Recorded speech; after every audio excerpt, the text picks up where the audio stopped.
Allahumma salli ala habibina Muhammad wa ala alihi wa sahbihi ajma'in. Bismillahirrahmanirrahim. Assalamualaikum warahmatullahi wabarakatuh. Bismillah, alhamdulillah, wassalatu wassalamu ala habibillah, Sayyidina Muhammad ibn Abdillah, wa ala alihi wa sahbihi wa mawalah. Subhanaka la ilma lana illa ma 'allamtana innaka antal alimul hakim. Wala haula wala quwwata illa billahil aliyyil azim. Allahumma rabbi syrah lana sudurana, ya Allah, lapangkanlah hati-hati kami. Wa yassir lana umurana, permudahkanlah segala urusan kami. Wahlul 'uqdatam min alsinatina, bukakanlah ya Allah apa jua ikatan daripada lidah-lidah kami. Yafqahu aqwalana, agar boleh difahami tutur bicara kami. Allahumma faqihna fid din, ya Allah, berikanlah kepada kami pemahaman di dalam urusan agama. Wa 'allimna ta'wil, ajarkanlah kepada kami pemahaman Al-Quran. Allahumma inna nas'aluka ilman nafi'a, kepadamu ya Allah kami memohon ilmu yang boleh mendatangkan manfaat.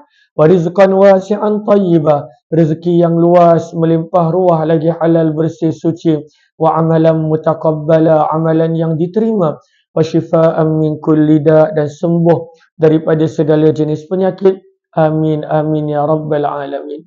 Ahlan-ahlan kepada semua, selamat malam, salam pertemuan dalam sirah Nabi sallallahu alaihi wasallam, siri yang ke-120 bersama dengan saya Umar Aziz.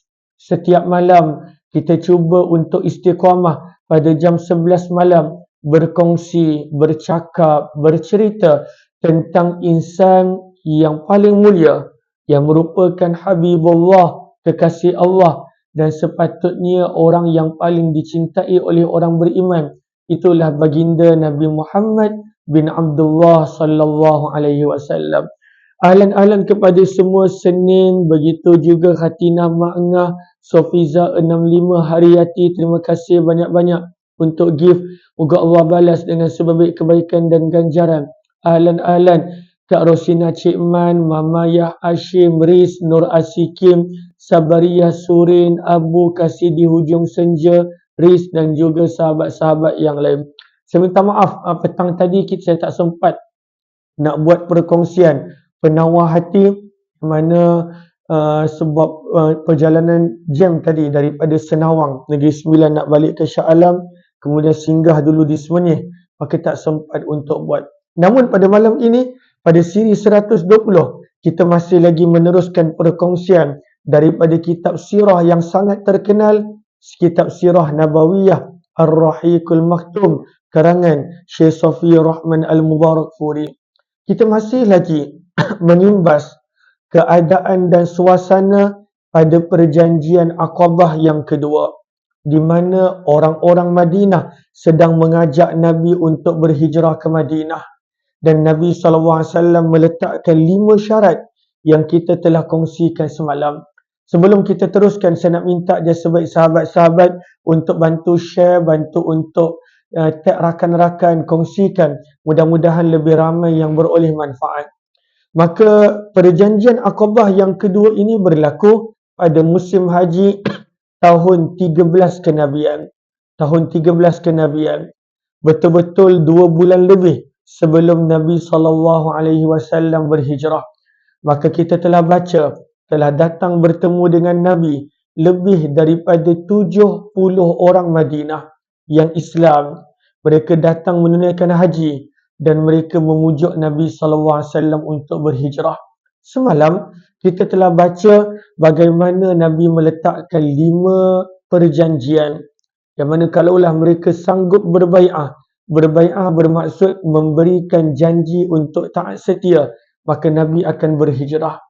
Maka yang pertama adalah Nabi minta sahabat-sahabat Madinah untuk sama' wa ta'ah, mendengar, patuh dan taat ketika mana mereka dalam keadaan malas ataupun semangat. Yang kedua, Nabi minta mereka bersedia untuk menginfakkan harta, membelanjakan harta pada waktu mereka senang ataupun susah.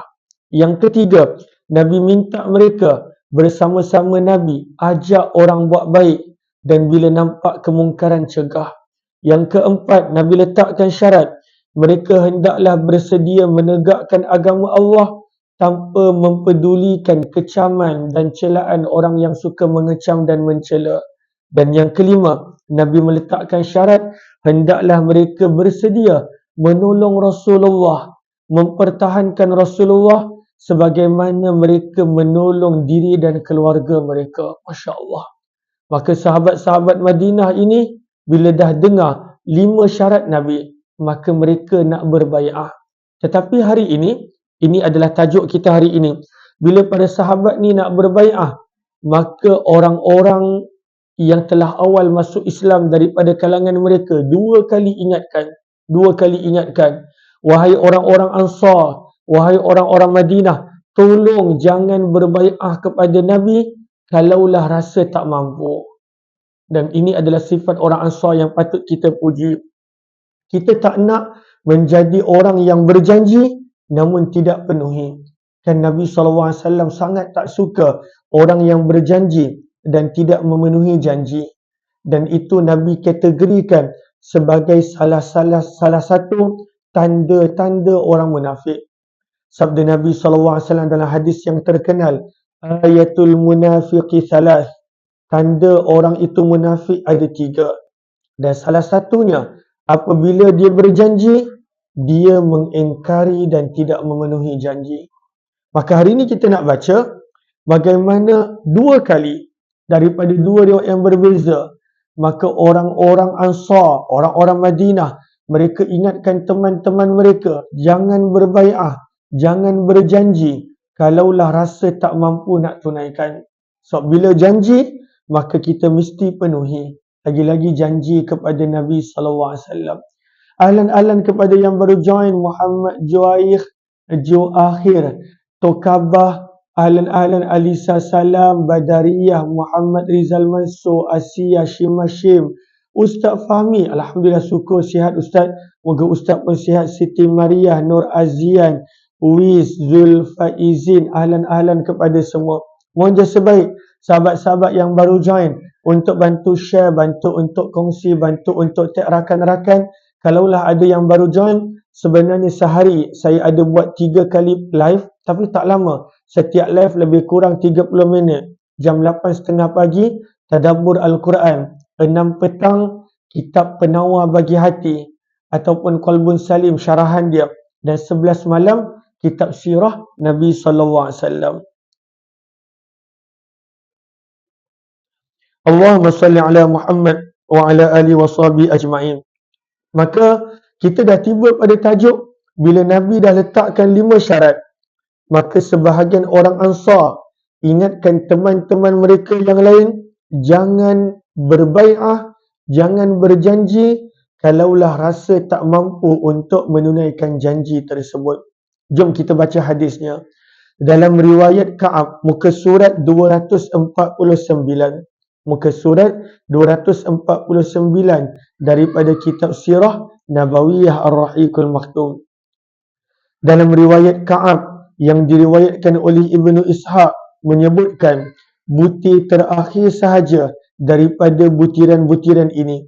Riwayat tersebut berbunyi bahawa Ka'ab radhiyallahu anhu berkata, Ka'ab di sini adalah Ka'ab bin Malik. Maka Ka'ab bin Malik menggambarkan suasana situasi perjanjian Nabi dengan para sahabat Madinah yang dikenali sebagai perjanjian Aqabah yang kedua. Maka Nabi SAW pun berbicara. Kemudian Nabi membaca Al-Quran dan mengajak kepada agama Allah serta cintakan Islam. Kemudian Nabi SAW pun bersabda, aku sanggup menerima bai'ah. Bai'ah bermaksud perjanjian.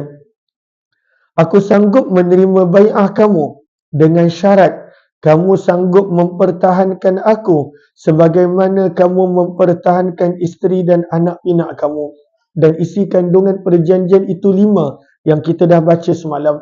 Maka Nabi kata, maka Nabi sanggup terima bai'ah perjanjian kalaulah mereka sanggup untuk menunaikan janji-janji mereka yang Nabi SAW minta. Lalu Al-Barra bin Ma'rur memegang tangan Rasulullah dan berkata, maka dalam riwayat ini, orang yang memegang tangan Nabi namanya adalah Barra bin Ma'rur radhiyallahu anhu. Sahabat yang nama Barra ramai, Barra bin Azib dan lain-lain. Maka ketika perjanjian Aqabah yang kedua ini, nama sahabat itu adalah Barra bin Ma'rur. Maka bila Nabi dah letakkan 5 perjanjian yang Nabi minta, dan Nabi minta mereka berbai'ah kepada Nabi, berjanji kepada Nabi, maka kata Ka'ab bin Malik, seorang sahabat yang bernama Barra bin Ma'rur, dipegang tangan Nabi. Allahumma salli ala Sayyidina Muhammad. Lalu dia berkata, ya, demi yang mengutuskan kamu dengan kebenaran sebagai Nabi, pasti kami akan mempertahankan kamu sebagaimana kami mempertahankan belakang tubuh kami. Maka sudilah menerima bai'ah kami ya Rasulullah. Demi Allah, kami adalah orang yang mahir berperang serta mempunyai negeri tersendiri yang kami telah warisi daripada orang tua kami.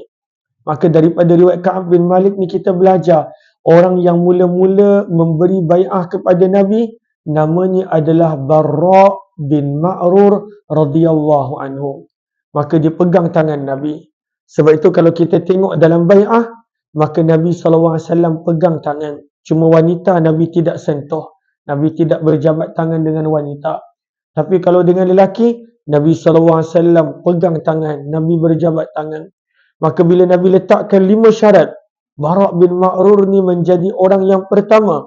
Lalu dia kata, wahai Rasulullah, jangan risau. Kami akan pertahankan kamu sebagaimana kami pertahankan belakang tubuh badan kami. Wahai Rasulullah, jangan risau. Kami ni adalah bangsa yang dah biasa berperang. Sebab kita dah baca sebelum ini, orang-orang Madinah, mereka pernah berperang tempoh yang lama sesama mereka di antara golongan Aus dan juga golongan Khazraj. Mereka dah berperang lama. Maka sebab itu dia kata, wahai Rasulullah, segala musuh kamu, kami akan lawan dan kami mahir berperang. Maka wahai Rasulullah, datanglah ke negeri kami. Lagi-lagi negeri kami adalah negeri yang kami warisi daripada nenek moyang kami.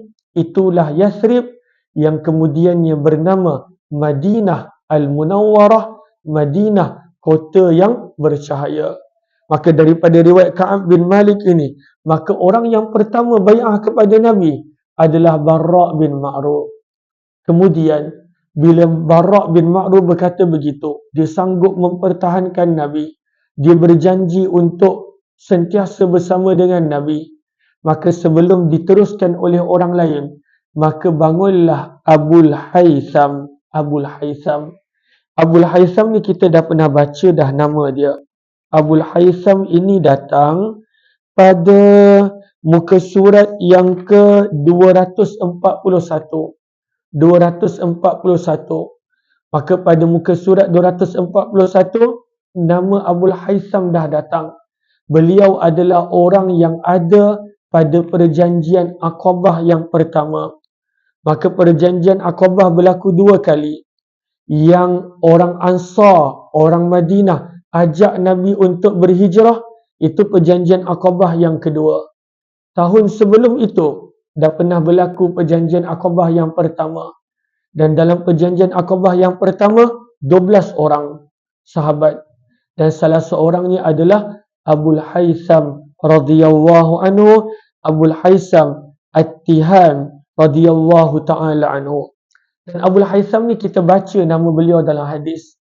Beliau adalah antara orang yang Nabi tak segan untuk pergi jumpa ketika mana Nabi dalam keadaan lapar yang amat dan Nabi tidak mempunyai apa-apa di rumah.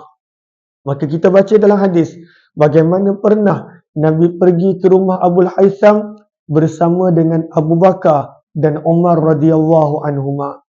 Maka Abul Haytham bila Nabi datang ke rumah dia, ketika itu dia di kebun. Isteri dia ajak Nabi masuk bersama Abu Bakar dan Umar. Isterinya jamu Nabi dengan segala jenis kurma yang ada. Abul Haytham bila balik dia gembira tengok Nabi. Dia terus sembelih kambing jamu Nabi SAW.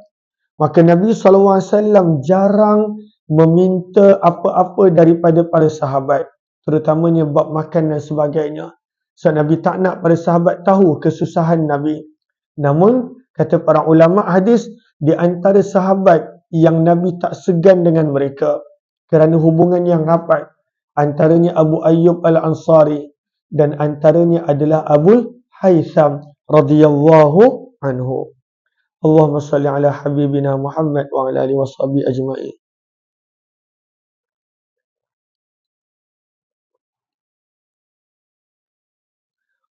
Maka ketika Bara' bin Ma'ruf dia bagi bai'ah kepada Nabi.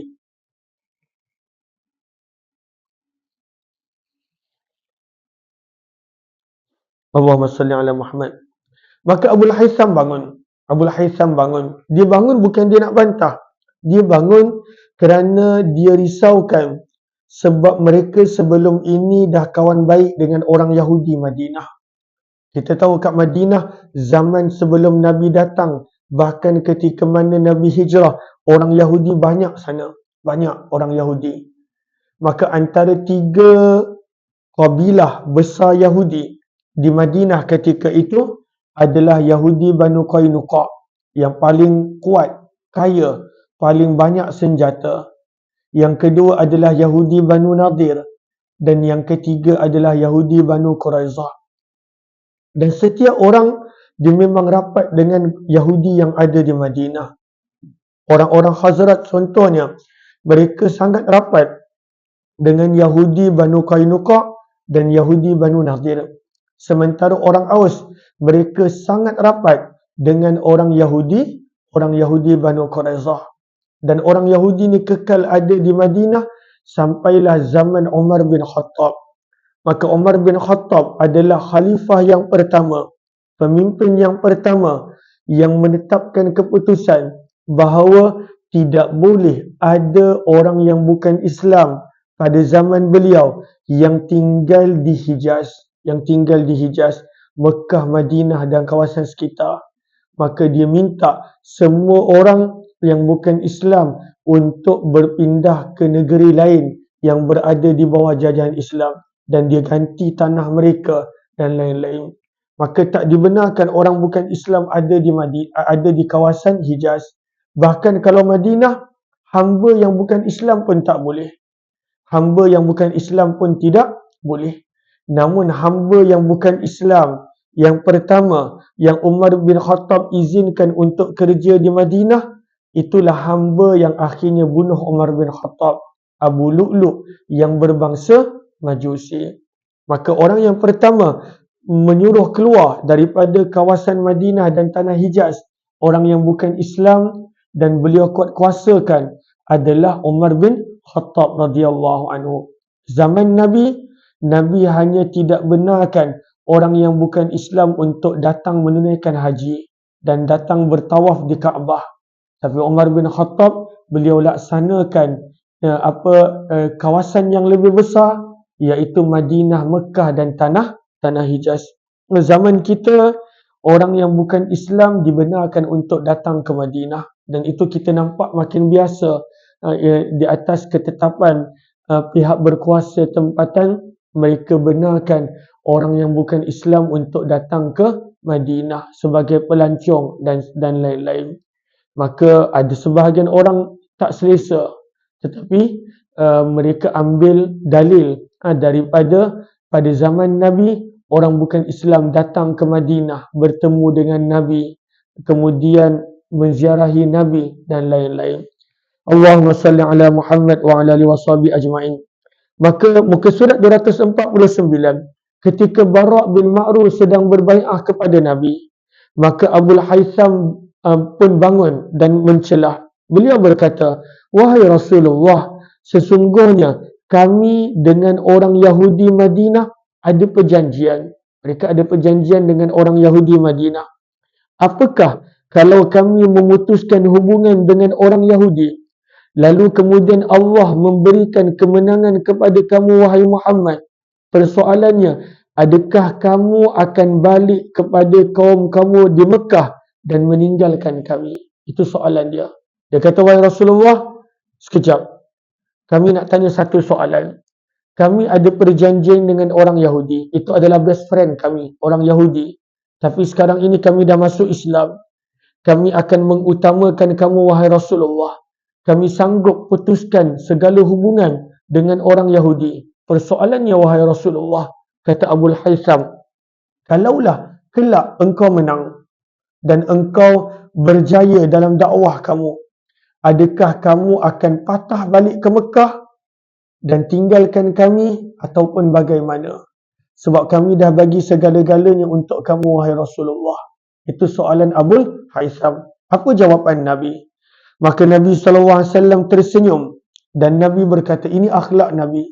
Nabi SAW kalau kita baca dalam sirah, dalam syama'il, Nabi adalah orang yang paling banyak tersenyum. Kadang-kadang ada para sahabat, hadisnya adalah menceritakan tentang senyum Nabi. Nabi SAW sentiasa tersenyum.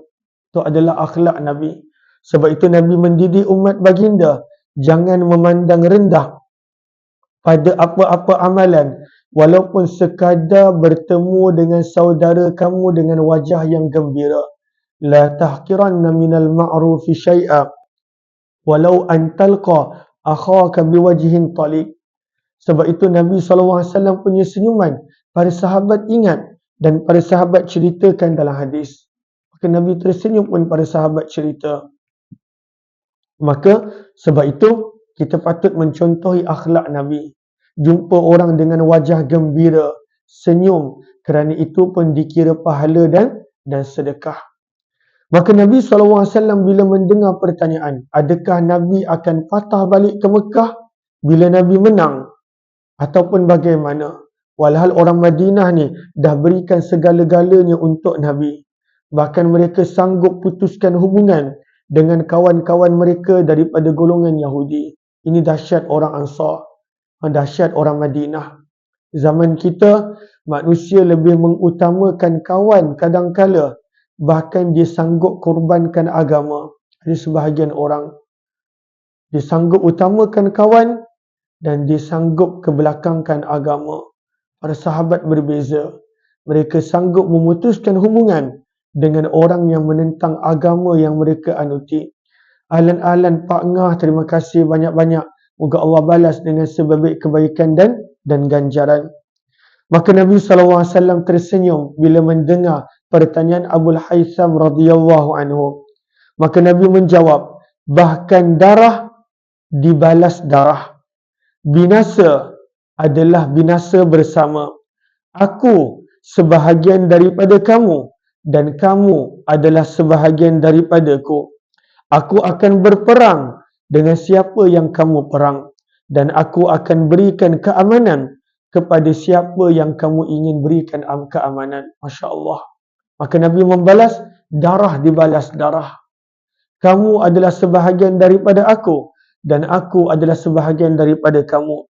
Kata-kata Nabi ini menjadi petunjuk yang Nabi takkan patah balik ke Mekah. Nabi takkan patah balik ke Mekah. Dan itu yang berlaku.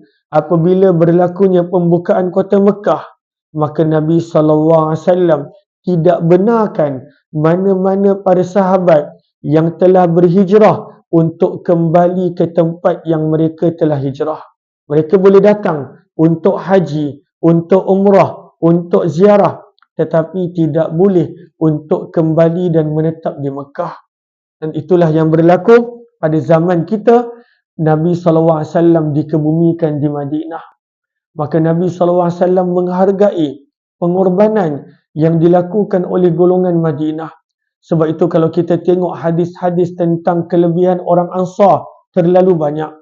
Nabi SAW pernah bersabda, kalaulah orang Ansar berjalan pada satu jalan, seluruh manusia berjalan pada jalan yang lain, Nabi akan tetap memilih untuk berjalan pada laluan yang dilalui oleh orang Ansar. Begitu juga Nabi SAW pernah berdoa, ya Allah, sesungguhnya aku mencintai golongan Ansar, maka engkau cintalah kepada mereka.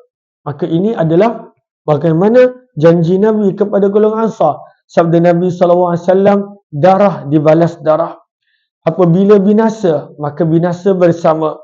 Aku adalah sebahagian daripada kamu dan kamu adalah sebahagian daripadaku. Aku akan sanggup berperang dengan siapa yang kamu perang, dan aku akan sanggup memberi keamanan dengan siapa yang kamu ingin berikan keamanan. Inilah sebagai satu catatan janji daripada Nabi yang Nabi tidak akan pulang balik ke Mekah walaupun selepas beroleh kemenangan dan selepas pembukaan kota Mekah sallallahu alaihi wasallam. Kemudian pada muka surat 250 masih lagi berkenaan tentang bai'ah. Yang ini kita sambung esok insya-Allah. Sebab tajuk ni panjang, kita tinggal lagi hanya beberapa minit sahaja. Alan partner, begitu juga Hamimah Omaruddin, Cikgu Zul Hariyati serta Akub ZP. Terima kasih semua. Begitu juga Asia Hussein, Nurzila, Kamizah dan juga sahabat-sahabat yang lain, Mamayah dan juga Maimanah Ibrahim serta Mastan Banu, Asia Hussein, Zarina Ali, Kamizah dan juga sahabat-sahabat yang terima kasih semua. Sehari kita ada 3 program, 8.30 pagi, 6 petang dan 11 malam. Maka jemput join jika berkelapangan. Semua saya minta maaf, jam 6 petang tadi saya tak sempat nak buat sebab balik daripada Senawang dan tak sempat untuk buat live. InsyaAllah kita jumpa esok jam 8.30 pagi dalam Hayati Quran insyaAllah. Esok ayat 125 tak silap daripada surah At-Taubah. Jumpa lagi. Assalamualaikum warahmatullahi wabarakatuh. Terima kasih kepada yang komen, yang bantu share, yang tag rakan-rakan, yang bagi gift. Moga Allah balas dengan sebaik kebaikan dan ganjaran insya-Allah. Subhanakallahumma wa bihamdika nashhadu an la ilaha illa anta nastaghfiruka wa natubu ilaik. Assalamualaikum warahmatullahi wabarakatuh. Terima kasih Nur Rafina, Nur Jahan, Anira, Ustaz Fahmi, Nur Asikin, Dipa Miko, Madara Obito, Sabaria, Fatimah S dan juga semua. Jumpa lagi insya-Allah.